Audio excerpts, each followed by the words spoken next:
తండ్రి నీ యందు మహిమపరచబడాలి.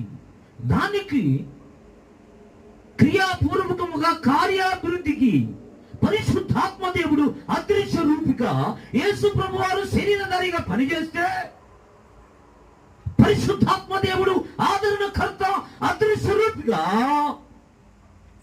నీతో కలిసి సంఘముతో కలిసి భూమి మీద ఆయన పనిచేస్తూ ఉన్నాడు.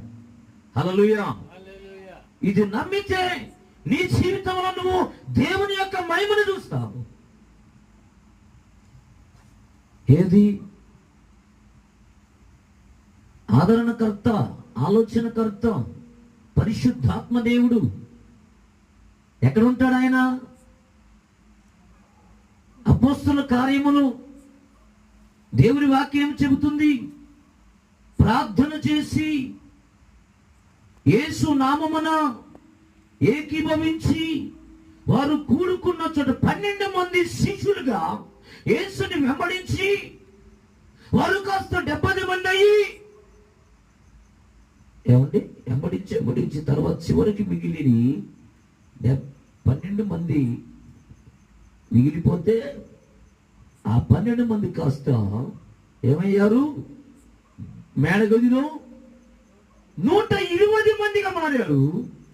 ఆ 120 మంది ప్రార్థిస్తుంటే మేడగదిలో దేవుని యొక్క అగ్ని నాలుగుల్లో విరాగిపోయినట్టుగా వారి మీదికి దిగి వచ్చినాయి. దేవునికి స్తోత్రం. ఎందుకొరకు? తండ్రి కుమారుని యందు మహిమపరచబడినట్లుగా ఆయన ఇచ్చిన వాగ్దానము. దేవునికి స్తోత్రం. దేవుడు అంటే ఏంటో చెప్పనా? దేవుడు అంటే మాట ఇచ్చి తప్పని వాడు. హల్లెలూయా. ఆయన మాట సెలవిస్తే అది జరుగుతుంది. ఆమేన్. ఏమవుతుంది చెప్పండి?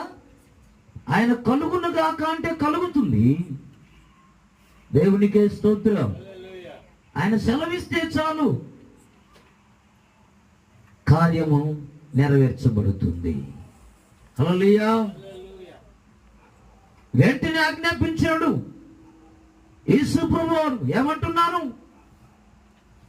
లే, నీ పరుపెత్తుకుని నడు. హల్లెలూయా. ఆమేన్. హల్లెలూయా. వెంటనే అతడు పరుపెత్తుకొని నడవడం ప్రారంభం చేశాడు. దేవునికి స్తోత్రం. హల్లెలూయా. నాకు ఇష్టమే శుద్ధుడి